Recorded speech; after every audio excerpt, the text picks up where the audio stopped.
ตุการณ์ปัจจุบันกับรายการบอกข่าวชาวพุทธดำเนินรายการโดยพระครูเกษมพิษโสพลขอเชิญคุณผู้ฟังรับฟังได้แล้วครับวัดจะดีมีหลักฐานเพราะบ้านช่วยบ้านจะสวยเพราะมีวัดดัดนิสัยบ้านกับวัดผลัดกันช่วยยิ่งอวยชัยถ้าขัดกันก็บรรลัยทั้งสองทางเมื่อวัดดีศรีสงฆ์ทำรงศาสตร์ประชาราษฎร์เลื่อมใสได้สรรเสริญพระสงฆ์ดีศรีศาสตร์ราชจำเริญเหมือนชวนเชิญให้ชื่นชมนิยมกันวัดจะร้างช่วยกันสร้างอย่าร้างวัดคนเซซัดอย่าซ้ำกรรมของเขาได้ช่วยเหลือเกื้อกูลบุญของเราเด็กยังเยาว์ช่วยพยุงจูงเด็กไปพระต้องนำทำดีเป็นผู้ยิ่งโยมต้องวิ่งตามด้วยช่วยศึกษาพระและโยมร่วมช่วยกันพัฒนาศาสนาช่วยคนชาติพ้นภัย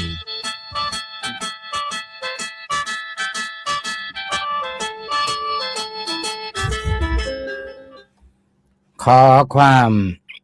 น้อมแด่พระรัตนตรัยขอถวายความเคารพพระเถรานุเถระทุกรูปที่กำลังติดตามรับฟังสถานีวิทยุวัดพิษโสภาราม FM 102.75 เมกะเฮิรตซ์ในกำกับของมหาเถระสมาคม ขอเจริญพรศรัทธาญาติโยมอุบาสกอุบาสิกาสาธุชนพุทธศาสนิกชนทุกท่านอยู่ไกลอยู่ไกลที่กำลังติดตามรับฟังสถานีวิทยุวัดพิษโสภารามที่กำลังติดตามรับฟังรายการบอกข่าวเช้าพุธยามเที่ยงซึ่งมื้อนี้ทำการออกอากาศเหมือนเดิมเป็นรายการสดดำเนินรายการโดยอาตมาภาพพระครูเกษมพิษโสพลผู้อำนวยการสถานีวิทยุวัดพิษโสภารามตั้งอยู่ที่เลขที่43หมู่2ตำบลเก่งเหนือ อำเภอเข็มราชจังหวัดอุบลราชธานีรหัสไปรษณีย์34170หมายเลขโทรศัพท์092 909 2554มื้อนี้เป็นวันพฤหัสบดีที่4เดือนมิถุนายนพุทธศักราช2569ซึ่งมื้อนี้ก็อากาศสิว่าดีก็ดีแต่ว่าก็ยังมีคนว่าฮ้อนเอาบางพื้นที่ก็มีฝนตกบังบางพื้นที่ ก็มีฝนประปรายบางพื้นที่น้ำท่วมโยมบางอำเภอนะฝนตกน้ำท่วมว่านซื่น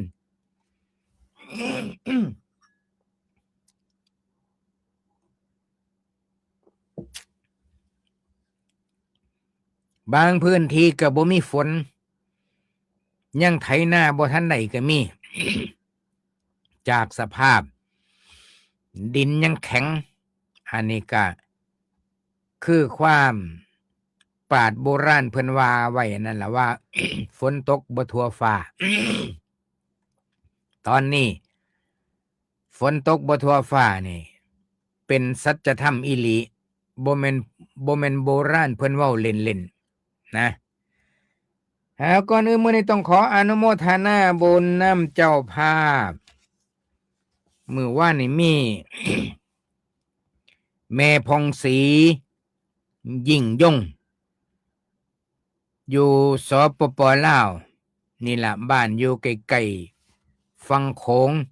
ใกล้ๆบ้านท่าปัดซุ่มมาจังหันนี่คือสายทานศรัทธามาเยี่ยมมายามมาบำรุงสถานีวิทยุเป็นปัจจัย100 บาทก็ขอโมทนาสาธุการนำ เจ้าภาพที่ยังคิดฮอดคิดถึง ยังมีความเป็นห่วงเป็นใยมีจิตใจผูกพันทางเสียงธรรมะก็ขออนุโมทนาบุญนำเจ้าภาพเจ้าศรัทธาทุกท่านที่ติดตามรับฟังตอนนี้ก็มีเจ้าภาพไม่เพิ่มเข้ามาก็ยังมีอาตมายังบ่ทันได้ นำรายสื่อมาอ่าน เนื่องจากว่าหลงลืม เมื่อได้คืดได้ก่อนกะจังสิโจทย์เป็นลายลักษณ์อักษรมาอนุโมทนาบุญจังพี่น้องทั้งจังหวัดเลยนี่ก็มีเจ้าภาพมาถวายความอุปถัมภ์บำรุงสถานีวิทยุเดือนละ100 บาทก็มีตอนนี้งานเอกสารของอาตมายังเฮ็ดบ่ทันได้ ยังรออะไรคอมพิวเตอร์มาอยู่ต้องขออภัยสำหรับมื้อนี้ขอแจ้งข่าวเราบุญพี่น้องชาวอำเภอนาตาลชาวอำเภอเข็มราชอำเภอชะนุมานกุดเขาปุ่นตะการพืชผลเป็นหยังคือบอกข่าวเราบุญเฉพาะอำเภอ วัดโน่นวัฒนาตำบลพังเคนอำเภอหน้าตาลซึ่งห่างอยู่จากสถานีวิทยุไปนี่ประมาณ10 กิโลนะอยู่ใกล้ๆกันนี่ล่ะคนละฝากทางหลวง2050นี่ล่ะมีงานปฏิบัติธรรมมาตั้งแต่วันที่1 มิถุนายนมื้อนี้วันที่4แล้ว แจ้งข่าวเราบุญพี่น้องพุทธศาสนิกชนอยู่ไกลในอำเภอเขมราชอำเภอหน้าตาลอำเภอตราการอำเภอกุดเขาปุ่นอำเภอชะนุมานแจ้งข่าวเราบุญว่าวัดโน่นวัฒนาตอนนี้มีงานเขาปริวาสกรรมปฏิบัติธรรมตั้งแต่วันที่1 ถึงวันที่10 มิถุนายนมีพระอาจารย์กรรมนี่15 รูปมีพระเขาปฏิบัติธรรมปริวาสกรรมนี่102 รูปแม่ชีพราหมณ์13 คนพ่อขาว7 คนรวมแล้ว137 รูปคนนี่ถูกต้องตามภาษาไทยโยม ส่วนมากเขียนบ่ถูกหลักภาษาไทย พระนี่เอิ้นรูปคนนี่เอิ้นจำนวนคนนะเช่นเมชีนี่เอิ้นจำนวน2 คน10 คน20 คนนะนี่คือหลักภาษาไทยบ่แม่นว่าพระ15 รูปโยม13 ท่านอันนี้บ่แม่นมันดัดจริตโพด มันบ่ถูกหลักภาษาไทยหลักภาษาไทยเขานับเป็นจำนวนเขานับเป็นคน1 คน10 คน100 คนนะ ก็แจ้งข่าวเราบุญให้ญาติโยมทราบว่างานปฏิบัติธรรมอยู่วัดโน่นวัฒนานี่137 รูปคนหมายถึงว่า137 ชีวิตเทิงออกตนญาติโยมแต่ว่าญาติโยมนี่มีโอกาสเพิ่มเพราะว่าหยังเพราะว่า อยากมาเพิ่ม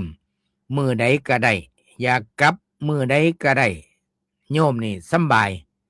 แต่ว่าพระที่เขาปริวาสกรรมปฏิบัติธรรมนี่เขาจำนวน102 รูปนี่ก็ต้อง102 รูปอย่างเดียว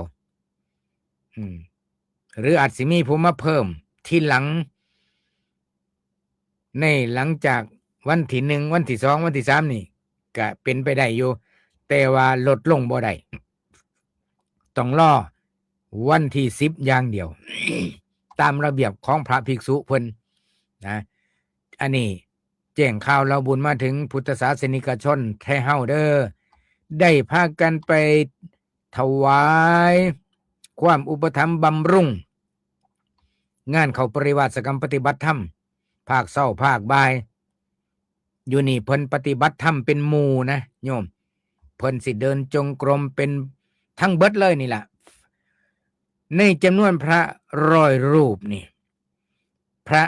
อาจารย์เพิ่นก็สินำปฏิบัติเดินจงกรมร่วมกันนั่งสมาธิร่วมกันแผ่เมตตาร่วมกันอันนี้เป็นพลังโยมเป็นพลังบวกเพราะว่าปฏิบัติร่วมกันทั้งหมดทุกชั่วโมงอันนี้เป็นข้อวัดปฏิบัติของเพิ่นมาแต่ใดแต่ไรก็จึงแจ้งข่าวมาให้พี่น้องบ้านเฮาโดยเฉพาะพี่น้องชาวอำเภอเขมราชอำเภอหน้าตาลอยู่น้ำกันมาแต่ใดแต่ไรก็แจ้งข่าวเราบุญเด้อญาติโยมเด้อผู้ใดทราบข่าวแล้วก็บอกบุญกันต่อไปซอยกันถวายความอุปถัมภ์บำรุงบ่ว่าสิเป็นน้ำดื่มน้ำปานะข้าวปลาอาหารภัตตาหารเช้าภัตตาหารเพลไปถวายอุปถัมภ์บำรุงเอาบุญน้ำกัน เพราะว่างานเพิ่นก็มีปีละ1 ครั้งเด้งานปฏิบัติธรรมเพิ่นสิเอาช่วงนี้ประจำทุกปีปีละ1 ครั้งแจ้งข่าวเราบุญมาให้ญาติให้โยมทั้งหลายได้รับทราบเพื่อสิได้ไปร่วมบุญกันไปเอาบุญนำกันอันนี้น้ำดื่มนี่ก็สำคัญเป็นปัจจัยสำคัญทุกชั่วโมงน้ำดื่ม137นะแจ้งข่าวให้ทราบทั่วถึงกัน นอกจากนี้งานปฏิบัติธรรมอยู่หลายๆหม่องหลายๆบอนซึ่งได้ประชาสัมพันธ์มาแต่หลายวันก็แจ้งให้ญาติโยมทราบไปแล้วส่วนทั้งไกลมีวัดพระธาตุจอมจ่อตอนนี้เพิ่นก็มีงานสร้างบันไดพญานาคขึ้นพระธาตุจอมจ่อศรัทธาญาติโยมท่านใดอยากร่วมเป็นเจ้าภาพสร้างบันไดเพื่อขึ้นไปไหว้ไปนมัสการพระธาตุจอมจ่อก็ขอเรียนเชิญเจริญพรนี่คือภาพจริงโยมอันนี้ภาพจริงนะภาพถ่ายจากกล้องบันไดสิมี5 สเต็ปทั้งเบิด53 ขั้นอาตมาไปย่างแล้วเมื่อเดือนมีนา ย่างขึ้นไปประมาณ19หรือ10 กว่าก้าวก็สิมีที่พักยืนพักเซามีแห้งแล้วก็ย่างขึ้นไปอีก9 19ก็สิมีที่พักมี1 2 3 4 5มี5ที่พักถึงพระธาตุจอมจ่อเพื่อให้ผู้เฒ่าผู้แก่ได้มีโอกาสขึ้นไปนมัสการพระธาตุจอมจ่อด้วยตนเองไปสัมผัสด้วยตัวเองไปเบิ่งด้วยหูไปดูด้วยตาสัมผัสด้วยกาย เป็นบุญเป็นกุศลดังนั้นผู้มีศรัทธาประสาทะอยากรวมบุญก็จดเอาหมายเลขโทรติดต่อไว้เด้อโยมเด้อหมายเลขโทรติดต่อสอบถามได้ เบอร์โทรศัพท์เจ้าอาวาส081-252-7798ส่วนหมายเลขบัญชีธนาคารกรุงไทยหมายเลข981-941ไป 8666นะแจ้งข่าวเราบุญมาให้ญาติโยมผู้ใดอยากร่วมบุญออนไลน์ก็ตามกำลังศรัทธา สำหรับมือนี้รายการบอกข่าวเช้าพุทธขอทักทายเจริญพรคุณตายายเจริญพรคุณปุ่มปุ๋ยสู่ขู่สู่คนเด้อบ่ได้ทักทายทุกคนทุกท่านที่เขามาติดตามรับฟังรายการบอกข่าวเช้าพุทธซึ่งออกอากาศจากสถานีวิทยุวัดผิดโสภาราม เจริญพรคุณกอบกุลบัณฑิตจากสตูลโอ้มื้อนี้มาก่อนหมู่เนาะคนขยันนี่ คนขยันนี่มาก่อนเพื่อนเลย เจริญพรคุณเกษินีไม้นุชจากนนทบุรีและกัดรายงานเรียบร้อยภาพเสียงชัดเจนแช่แล้วเจ้าข้าขออนุโมทนาสาธุขอบใจเจริญพรคุณกรสวยจากกุดเขาปุ่นวันนี้ออกมาธุระข้างนอกโอ้ยังติดตามได้อยู่เนาะ ท่านสมัยอยู่ตัวนี่เจริญพรคุณเสวยสืบกรรมจากบ้านเก่งเนื้อคุณเด่นชัยประดิษฐ์จากสุพรรณบุรีคุณเมจงรักโสพลจากวังสะพุงบ่หรือว่าหน้าด้วง นี่นะเพื่อสิจำโยมความจำอาตมาเพื่อสิจำได้นี่บ่อุ้ยต้องไล่รอบแห้ง เจริญพรคุณโยมจากประเทศอังกฤษมื้อนี้แห่งมาแต่ไกลมื้อนี้อยู่ดีมีแห้งคุณยายเอิญแอนนาจากกุดเขาปุ่น แม่สมหญิงมีชื่อจากลพบุรีคุณนวลศรีนี่จากประเทศอังกฤษต่อมาก็เจริญพรคุณกนกวันเจริญพรคุณ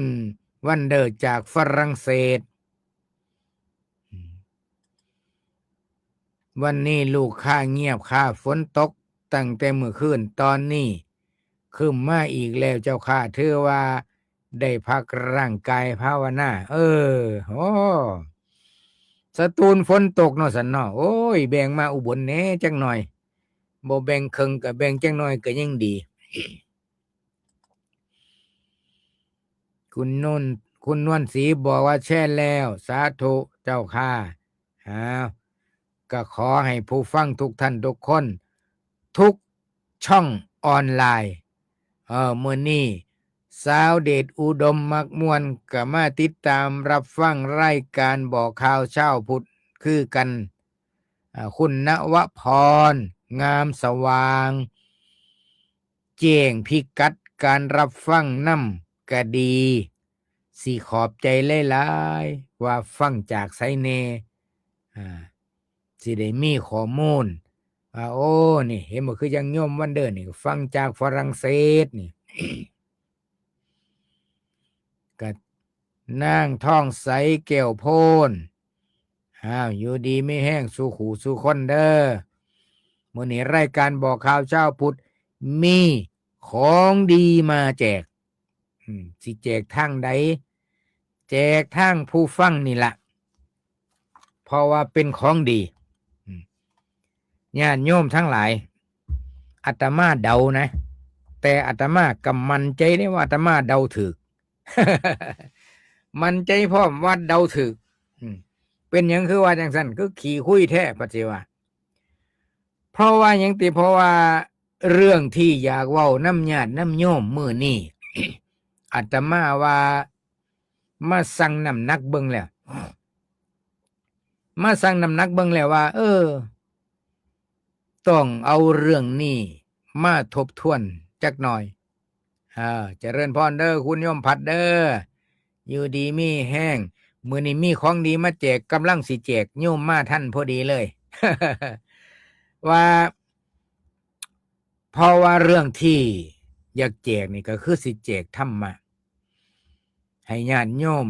เอาไปทบทวนสิได้มีกำลังจิตสิได้มีกำลังใจเพราะว่ากำลังใจนี่ผู้ใดก็ต้องการกำลังใจอาตมาเองผู้นั่งเว้าคันมีกำลังใจก็เฮ็ดงานม่วนทำงานลืมเวลานี่มันสำคัญอยู่ได้โยมตราบใดคนเฮายังเป็นปุถุชนอยู่นี่กำลังใจนี่เป็นสิ่งสำคัญนะฉะนั้นแล้วสิ่งที่สิเป็นเหตุเป็นปัจจัยให้มีกำลังใจนี่ก็คืออีหยังคนเฮาเกิดมาบ่มีผู้ใดอยากผิดหวังแม่นบ่ญาติโยมผู้ฟังบ่ว่าฆราวาสญาติโยมบ่ว่าพระสงฆ์องค์เน้นบ่มีผู้ใดอยากผิดหวังทุกท่านทุกคนทุกเพศทุกวัยทุกชาติทุกศาสนาทุกภาษาทุกคนอยากสมหวังกันทั้งนั้นแต่ก็อีกละ ก็ยังมีผิดหวังจนได้บ่สมหวังจนได้เป็นไปได้บ่ว่าเฮาสิสมหวังอันนี้ก็โยมก็ต้องมาคิดมาว่าเฮาสิเฮ็ดหยังล่ะเฮาสิทำหยังล่ะเฮาสิสร้างคุณงามความดีอีหยังล่ะ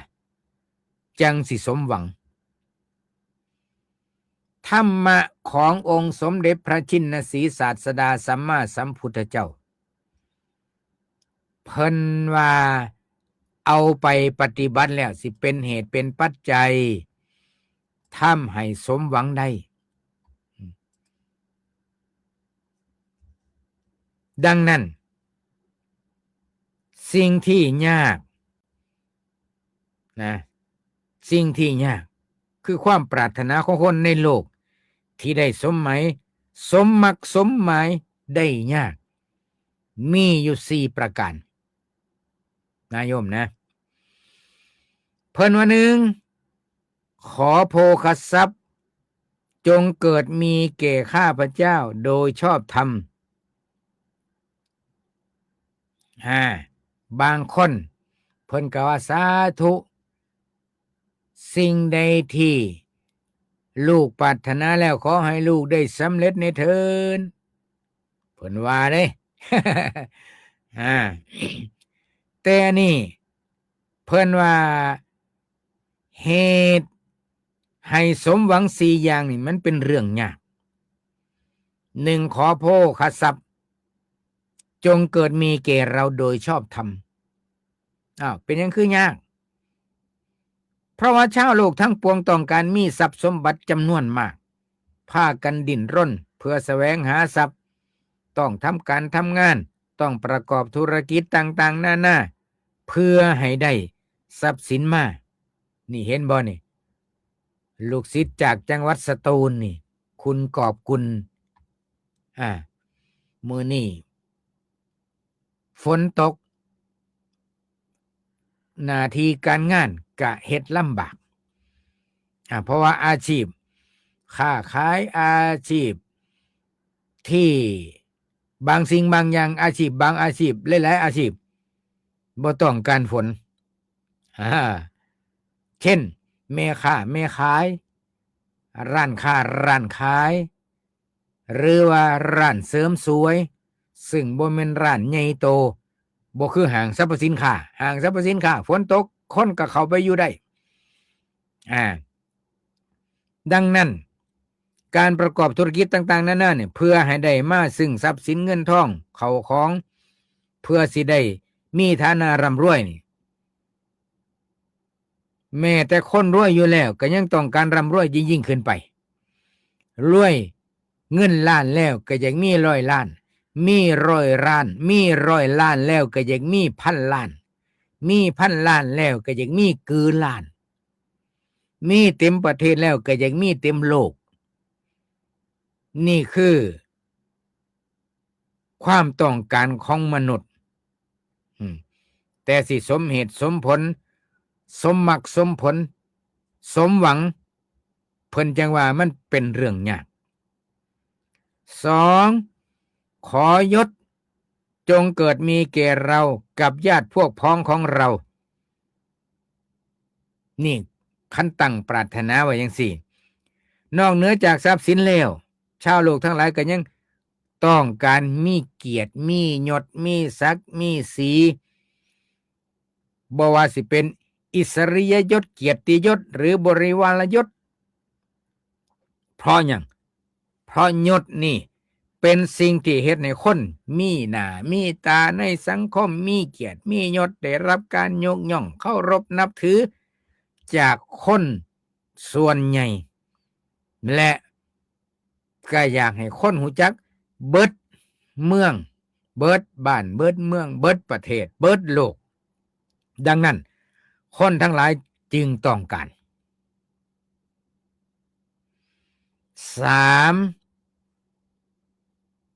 ขอเราจงรักษาอายุอยู่ได้ยืนนานนั่นแม่นบ่ล่ะญาติโยม ทุกคนเมื่อมีลาภมียศแล้วก็ยังอยากอายุยืนอยากอยู่เสวยความร่ำรวยอยากเสวยเกียรติยศอยู่นานๆชาวโลกทั้งหลายต้องการมีอายุยืนยาวอยากมีชีวิตอยู่โดนๆโดยเฉพาะคนที่เกิดมาในครอบครัวที่มีความพร้อมทุกอย่างมีความสุขในการดำรงชีวิตหันซ้ายหันขวาเดินหน้าถอยหลังสะดวกคล่องตัวไปทุกอย่างแห้งอยากอายุยืนไปโดนๆอยากเสวยสุขอยู่นั่นๆอยากอยู่ในสถานะจังสั้นนั่นๆอยากให้ตนเองมีอายุยืนยาวเพื่อที่สิได้เสวยสุขนั่นๆนั่นแหละความหมาย4เมื่อสิ้นชีพแล้วขอให้เราจงไปบังเกิดในสวรรค์นี่ก็คือความปรารถนาอยากสมหมายเป็นข้อสุดท้ายของคน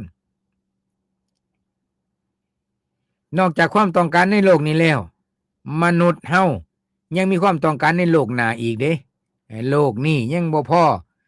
ยังต้องการเมื่อไปสู่สัมปรายภพก็อยากไปดีถึงสุขเพื่อสิได้ไปเสวยทิพยสุขบ่ต้องการความทุกข์ยากลำบากอยากสิมีความสุขสบายอยู่ในสวรรค์ขั้นเว้าถึงความอยากของคนน่ะบ่สวรรค์ก็อยากเลือก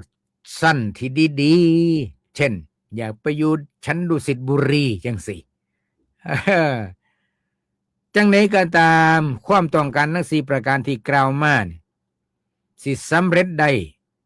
ด้วยการบำเพ็ญธรรมโยมคันอยากสำเร็จอย่างที่กล่าวมาโยมต้องปฏิบัติตามธรรมะที่พระพุทธเจ้าตรัสไว้4ประการแล้วที่กล่าวมาทั้ง4อย่างที่เป็นของได้ยากโยมก็สิเป็นเหตุเป็นปัจจัยให้สมหวังได้ทั้ง4ประการก็ซ้ำว่าอย่างพระธาตุจอมจ้อนี่ล่ะอย่างพระธาตุจอมจ้อนี่เบิ่งภาพ เพิ่นเฮ็ดบันไดไว้มีที่พักอยู่5สเต็ปบันได53ขั้นโยมสิอุปมาให้ฟังแต่ถ้าผู้ที่กำลังวังชาดีย่างขึ้นนี่อาจสิบ่พักเลยก็ได้2ผู้ที่อายุวัยรุ่นบางคนสุขภาพแข็งแกร่งก็อาจสิเดินขึ้นอย่างรวดเร็วแบบบ่พักรวดเดียวก็ได้บางคนอาจสิเดินซ่าๆแต่บ่พักรวดเดียวก็ได้บางคนอาจสิยังธรรมดาแต่ก็หยุดพัก5ครั้ง5ตอนแล้วก็ถึงพระธาตุจอมจ้อได้ชั้นใดญาติโยมผู้ที่สิบำเพ็ญตบะ สร้างบารมี เอาธรรมะไปปฏิบัติให้ประสบผลสำเร็จได้ทั้ง4ประการที่กล่าวมานี่ คือหนึ่งอยากเป็นผู้มีโภคะสมบัติโดยชอบธรรมมีมากจนพ่อเป็นทีพ่ออกพ่อใจสองมียศสามมีอายุยืนสี่เมื่อไปสู่สัมปรายภพแล้วกลับไปบังเกิดอยู่ในสวรรค์ชั้นที่ต้องการเหตุจังไหนสิประสบผลสำเร็จเหตุให้สมหวังมีอยู่4ประการหนึ่งศรัทธาสัมปทาถึงพร้อมด้วยศรัทธาญาติโยมเฮาท่านใดก็ดีผู้ใดก็ตามพระสงฆ์องค์เน้นปะขาวแม่ชีผู้ใดที่มีศรัทธาสัมปทาถึงพร้อมด้วยศรัทธาคืออีหยังละบาดนี่คือมีศรัทธาประกอบไปด้วยปัญญาอันได้แก่ศรัทธา4ประการฟังรายละเอียดบาดศรัทธาประกอบไปด้วยปัญญาเป็นจังใดเป็นแนวใดจังเอิ้นว่าศรัทธาประกอบไปด้วยปัญญานะ ศรัทธาประกอบไปด้วยปัญญามี4ประการคือ1กรรมศรัทธาเชื่อในเรื่องของกรรมขั้นผู้บ่เชื่อในเรื่องของกรรมก็ตัดไปนะเหตุปัจจัยที่จะให้สมหวังนี่ก็ลดลงไปแล้วหลายเปอร์เซ็นต์บ่ต่ำกว่า25%ละ สองวิปากศรัทธาเชื่อในเรื่องผลของกรรมคือเชื่อกรรมเชื่อผลของกรรมสามกรรมสกตาศรัทธาเชื่อว่าสรรพสัตว์มีกรรมเป็นของตนผู้ใดเฮ็ดกรรมหยังไว้ก็ได้กรรมนั้นทำดีได้ดีทำชั่วได้ชั่วแน่นอนบ่ต้องสงสัยแม้นสงสัยก็เป็นไปตามนั้นอยู่ดีและตถาคตโพธิศรัทธาเชื่อในพระปัญญาตรัสรู้ของพระสัมมาสัมพุทธเจ้านี่มีศรัทธาเชื่อมั่นในการตรัสรู้ของพระพุทธเจ้านี่ประการแรกนะในศรัทธาสัมปทาศรัทธาสัมปทาประเด็นที่สองคือศีลสัมปทาต้องเป็นเมื่อเป็นผู้ที่พร้อมไปด้วยศรัทธาแล้วก็ต้องพร้อมไปด้วยศีลคือรักษาศีลให้บริสุทธิ์โยมรักษาศีล5สิกขาบท5ข้อรักษาได้เต็ม100%ทุกวันไหมอันนี้แหละอันที่สิเป็นเหตุเป็นปัจจัยให้โยมไปสู่เหตุผลให้สมหวังได้แต่ถ้าเฮาเฮ็ดคะแนนได้บ่เต็ม100ก็ลดลงไปสิใกล้ความเป็นจริงอยู่จักเปอร์เซ็นต์ก็ตามนั้นตามประพฤติวัดปฏิบัติธรรมตามข้อวัดปฏิบัติของเฮานะถ้าโยมเฮ็ดได้ 85% ก็อยู่ใกล้นิดเดียวอีกแค่เอื้อมก็ถึงสมหวังแล้วจังสินะแต่ว่ามันต้องรอชาติต่อไปพุ่นติล่ะ เออนี่ล่ะเพิ่นจะว่าศีลสัมปทาถึงพร้อมด้วยศีลดังนั้นเวลารักษาศีลพระสงฆ์เพิ่นจึงสรุปเป็นภาษาบาลีไว้ว่าสีเลนะสุขติงยันติสีเลนะโภคสัมปทาผู้ที่สิเป็นผู้ที่มีโภคสมบัติด้วยถึงความพร้อมมีโภคสมบัติต้องเป็นผู้มีศีลผู้ลังคนภาษีอยากแย่งว่าเนี่ยผู้เขาโกงก็คือรวยแท้สันอันนี้สำหรับผู้อยากสวนทางสำหรับผู้อยากแย่ง อ่าประการที่สามจาคะสัมปทาเป็นผู้ถึงพร้อมด้วยการบริจาคบางท่านบางคนญาติโยมทุกสิ่งทุกอย่างการรักษาศีลพร้อมเป็นผู้มีศรัทธาพร้อมแต่ว่าจาคะสัมปทาเนี่ยเขาเอ่ยว่านักบุญขี้เหนียวก็มีเป็นอย่างคือว่านักบุญขี้เหนียวให้ท่านรักษาศีลเจริญภาวนาพลังคนก็เจริญภาวนานี่เอาแน่นอนรักษาศีลก็เอาแน่นอนแต่ว่าการเรื่องบริจาคท่านบ่อยากเฮ็ดคิดว่าเจ้าของนี่เจริญภาวนามานี่ก็สุดยอดแล้วก็ได้อยู่โยมคันหันไปด้านทั้งเสรีภาพตามกำลังศรัทธาผู้ใดอยากเฮ็ดหยังก็แล้วแต่อยากเจริญภาวนาอย่างเดียวก็แล้วแต่เจ้าแต่นี่เว้าถึงอานิสงส์มันสิได้ทำอะไรได้อันนั้นปลูกบักพร้าวย่อมได้มะพร้าวปลูกมะม่วงย่อมได้มะม่วงปลูกสับปะรดย่อมได้หมากนัดขึ้นได้สับปะรดปลูกบางนัดก็ได้หมากนัดปลูกพริกพันธุ์ใดก็ได้พริกพันธุ์นั้นชั้นใดผลของกรรมเฮ็ดหยังไว้ก็ได้อันนั้นสร้างเหตุแนวใดได้ผลแนวนั้นบ่เปลี่ยนแปลงบ่กลายพันธุ์เหมือนปลูกต้นไม้ผลของกรรมนี่นะบ่กลายพันธุ์นะดังนั้นเพิ่นจึงบอกว่าประการที่สามนี่ต้องเป็นผู้ถึงพร้อมด้วยการบริจาคทานคือเสียสละบริจาคแบ่งปันบ่ขี้ที่หูจักแบ่งปันถึงเวลาแบ่งปันถึงเวลาควรแบ่งปันถึงเวลาที่แบ่งปันได้ก็ต้องแบ่งปันแต่เวลาเฮาขับขันแบ่งปันบ่ได้ก็ทำใจไปก่อนแต่ว่ามีโอกาสมีเวลาเหมาะสมสมควรที่จะแบ่งปันเฮาก็แบ่งปันบ่ตระหนี่4ปัญญาสัมปทาถึงพร้อมด้วยปัญญาก็คือเป็นคนขยันมันเจริญภาวนาเป็นประจำเพื่อให้เกิดปัญญาในทางธรรมเจริญทั้งสมถะภาวนาและวิปัสสนาภาวนา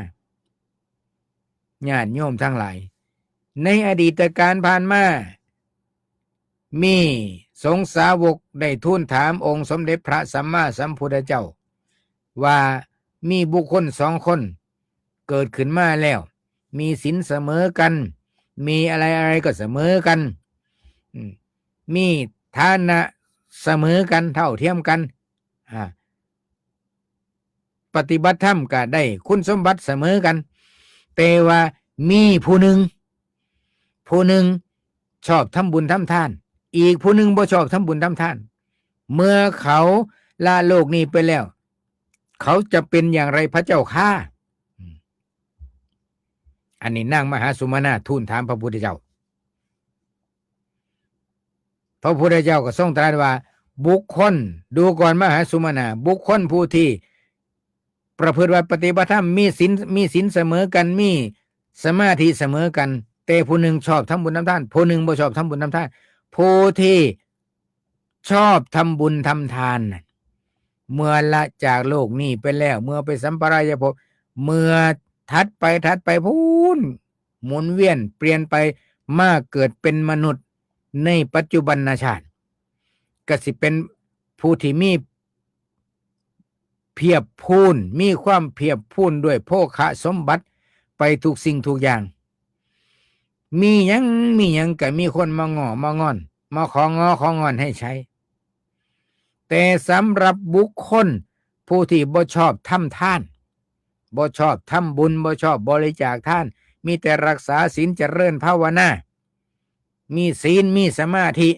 แต่ว่าบ่มักทำบุญทำทานเมื่อมาเกิดเป็นมนุษย์ก็สิเป็นบุคคลที่ยากจนเข็ญใจ จริงมีรูปร่างหน้าตาสละสลวยสวดทรงดี ผิวพรรณดี ปัญญาดีแต่ยากจนไปศึกษาแล้วเรียนก็ต้องของงอนเขา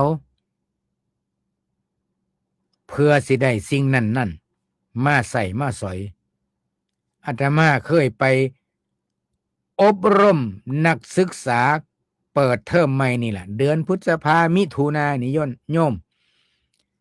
อบรมแล้วจบคอร์สแล้วลูกหลานบางคนสมองดีเฮี้ยนเก่งแต่ว่าครอบครัวมีปัญหาเช่นอยู่กับยายบ้างพ่อแม่แยกทางกันบ้างหน้าตาดีผิวพรรณดี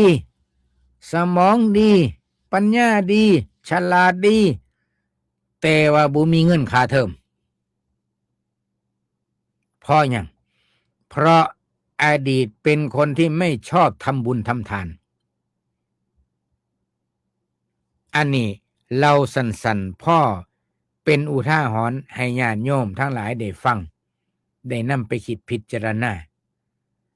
แล้วความเป็นจริงในสังคมก็เป็นจังสั่นเยอะแยะอาตมาเคยเห็นด็อกเตอร์สมองเนี่ยโอ้โหสุดยอดโยมเอ้ยรวบรวมตำรับตำราอาตมายังเคยไปขอก๊อปปี้นะแต่ว่าบ่สำเร็จ อาตมาก็บ่มีค่าก๊อปปี้คือกัน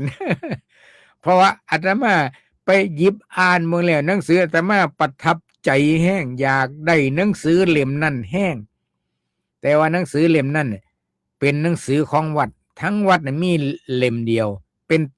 มาสเตอร์เป็นต้นฉบับที่ด็อกเตอร์ท่านเจ้าของผู้เขียนไว้บ่มีทุนที่จะไปพิมพ์หนังสือออกขายญาติโยมนี่เห็นบ่นี่ก็ยกให้ฟังตัวอย่างหนึ่งว่าเป็นผู้ที่มีศีลดีมีสมาธิดีแต่ว่าบ่มีทุนทรัพย์ที่สิไปค้าไปขายบ่มีทุนทรัพย์ที่จะไปพิมพ์หนังสือเล่มนี้ออกมาจำหน่ายในท้องตลาดแล้วก็ทำรายได้ให้ตัวเองได้บ่สามารถได้เพราะบ่มีต้นทุนอันนี้ก็พลาในสงมาจากอดีตชาติเป็นคนบ่มักทำบุญทำทานบ่มักแบ่งปันคันกินก็กินผู้เดียวอันนี้ก็ชี้ให้เห็นชัดเจนว่าคนเฮาเป็นหยังมันจะมีความบกพร่องอยู่เป็นนิดเพราะบางครั้งบางคราวข้อวัดปฏิบัติของเฮานี่แหละบ่ได้ทำสม่ำเสมอบางครั้งบางคราวกว่าสิได้ทำบุญให้ท่านทีละที่บางคนก็ผ่านไป3 เดือนได้ทำบุญเทื่อนึงได้บริจาคท่านเทื่อนึงบางคนก็ได้เดือนละเทื่อได้ทำบุญทำทานเดือนละเทื่ออันนี้ถือว่าสุดยอดแล้วนะบางคนกับ3 เดือนเทื่อนึงบางคนก็ผ่านไปเป็นปีได้ทำบุญเทื่อนึงบางคนก็ผ่านไปหลายปีได้ทำบุญเทื่อนึงเป็นหยังก็สิห่างเหินไปเถอะเอาชีวิตของคนเนี่ยโยมปัญหาอุปสรรคการดำเนินวิถีชีวิตมันบ่คือกันสิมีปัญหาอุปสรรคโน่นนี่นั่นย่อแอะแยะคอรอแคแลบางครั้งบางคราวก็เสพสุขเพลิดเพลินลืมการทำบุญให้ท่านก็มีแต่เพลิดเพลินในหน้าที่การงานสนุกสนานเฮฮาปาร์ตี้ไปตามคันลองคล้องของคฤหัสถ์ลืมเพื่อสิได้สติเพื่อสิคือได้ผ่านไป2 ปีผ่านไป3 ปีแล้วบ้านนี้เฮ็ดจังได๋บ้านนี้เสร็จแล้วบ่ได้เฮ็ดบุญมานานเอาให้นักเลยเฮามื้อนี้เลี้ยงพระ100 รูปเอาเลยเอาใหญ่เอาโตเลยบัดแต่ว่าทั้งนั้นและทั้งนี้บุญก็หาบบาปก็หิวบุญหิวบาปหาบก็มีในบ้านบางคนเป็นหยังจังเอิ้นว่าบุญหาบบาปหิวบางท่านบางคนเฮ็ดบุญเฮ็ดใหญ่เฮ็ดหนัก แต่ว่าก็บ่ลืมสุรานารีเอาให้ทุกอย่างเกิดให้สุดสาดเพิ่นว่าตัว เออความจริงคำว่าเกิดสุดสาดนั่นคันเกิดสุดสาดจริงเนี่ยมันดีโยมคำว่าเกิดสุดสาดก็หมายถึงว่าตายแล้วบ่เกิดอีกก็หมายถึงว่าผู้ที่ทำอาสวะให้สิ้นไปบรรลุเป็นพระอรหันต์แล้วเหลือแต่จิตอันบริสุทธิ์ฆ่ากิเลสตายคลายกิเลสออกสำลอกกิเลสหลุดผุดเป็นพระอริยบุคคลนั่นเอิ้นว่าเกิดให้สุดสาด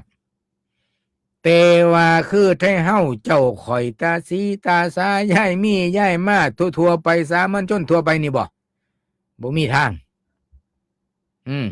ตราบใดยังมีความโลภความโกรธความหลงอยู่นี่แล้วเมื่อมอละนั่งโฮเกียแล้วดับขันจากชาตินี้แล้วก็ไปเกิดใหม่สิไปเกิดเป็นหยังอันนั้นคือสุดเตกรรมจะลิขิตกรรมลิขิตคืออีหยังบัดก็คือพฤติกรรมของเฮาเองสร้างให้เราเองบ่มีผู้ใดประเคนให้นะบาปกรรมบุญกรรมบ่มีผู้ใดประเคนให้บ่มีผู้ใดเอามาถวายบ่มีผู้ใดมายัดเยียดให้คือยัดเยียดข้อหาให้กันในโลกมนุษย์บาปกรรมนี่ยัดเยียดให้กันบ่ได้ผลของกรรมนี่ยัดเยียดให้กันบ่ได้ดังนั้นญาติโยมเพิ่นจะว่าให้เชื่อกรรมให้เชื่อผลของกรรมถ้าเชื่อกรรมเชื่อผลของกรรมแล้วเฮาก็สิทำจิตทำใจได้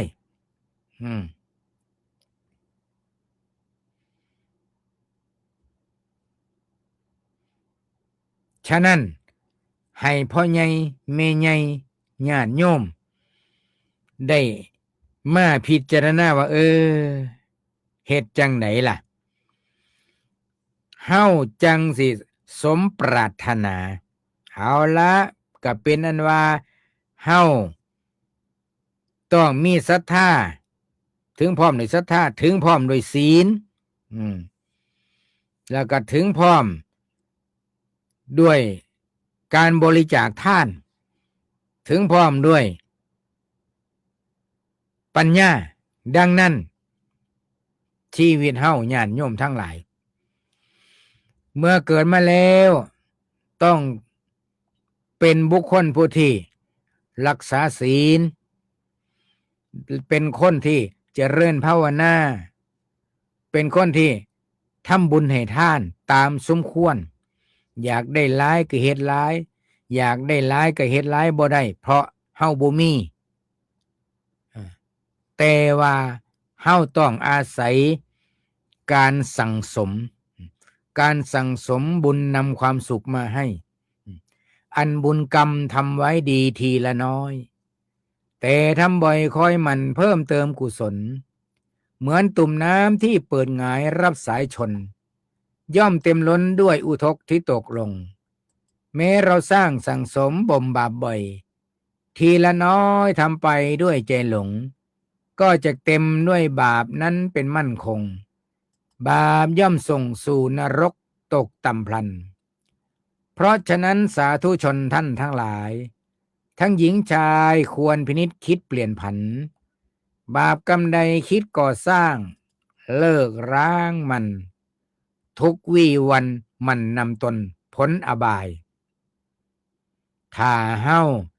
เป็นผู้มีสติสัมปชัญญะตั้งมั่นมีอุดมคติอย่างที่กล่าวมาให้ญาติโยมฟังมันบ่แม่นเรื่องสุดวิสัยญาติโยมเพราะหยังเพราะการทำความดีเนี่ยมันนานดีแต่ถ้าดีล่ะมันดีนานเฮาได้พึ่งพาอาศัยในภพนี้แล้วยังได้เอาไปพึ่งพาอาศัยในสัมปรายภพอนาคตข้างหน้านี่เฮาเอิ้นว่าเฮาสร้างทางไว้ให้เฮาวางแผนชีวิตนี่เขาเอิ้นว่าวางแผนชีวิต ทั้งชาตินี้และชาติหน้าคันเฮาวางแผนทั้งในชาตินี้และชาติหน้าก็เอิ้นว่าเฮาสร้างเส้นทางไว้ยาวเพราะหยังเพราะว่าการเดินทางในวัฏสงสารของคนเฮามีเกิดมีตายมีตายมีเกิดมีเกิดมีตายเหมือนนี่แหละเพิ่นเอิ้นวัฏจักรเพิ่นเอิ้นวัฏจักรเปรียบเสมือนกับมดไต่ขอบดงโยมหูจักกระดงบ่โยมเกษินีไม้นุชหูจักกระดงบ่ กระดงขั้นผู้บ่หูจักกระดงก็เอาเป็นว่าปากกะละมังก็แล้วกันหมดไต่ขอบปากกะละมังมันมีที่สิ้นสุดบ่มันก็สิวนอยู่สั่นตลอดเวลาบ่สิ้นสุดบ่ถึงจุดหมายปลายทางวัฏสงสารนี่วัฏจักรนี่สัตว์โลกทั้งหลายก็มีการเวียนว่ายตายเกิดบ่สิ้นสุดตราบใดยังฆ่ากิเลสไม่ตายฆ่ากิเลสไม่ออกสำลอกกิเลสไม่หลุดตราบใดยังไม่ผุดเป็นพระอริยบุคคลเวียนว่ายตายเกิดตลอดไปนะ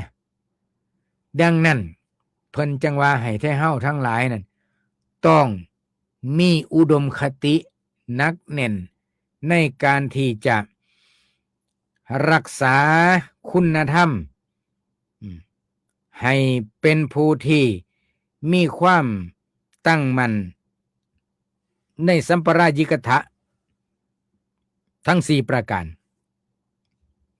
เป็นผู้มีความพร้อมด้วยศรัทธามีความพร้อมด้วยศีลมีความพร้อมด้วยการบริจาคทานมีความพร้อมด้วยปัญญาทั้ง4ประการนี้ล่ะที่สิเป็นเหตุเป็นปัจจัยทำให้ทุกท่านทุกคนผู้ใดปฏิบัติได้กลับไปถึงจุดหมายปลายทางนี่อาตมาจึงได้หยิบยกเอาบันไดขึ้นพระธาตุจอมจ้อ53ขั้นนี่นะมาเป็นภาพประกอบเป็นอุทาหรณ์ให้เห็นว่าคนสุขภาพดีก็หมายถึงว่าถึงพร้อมด้วยการบริจาคทานถึงพร้อมด้วยสติปัญญาถึงพร้อมด้วยศีลถึงพร้อมด้วยศรัทธาก็สิขึ้นบันไดนี่ได้แล้วก็เข้าใจว่าจุดพักแต่ละจุดพักที่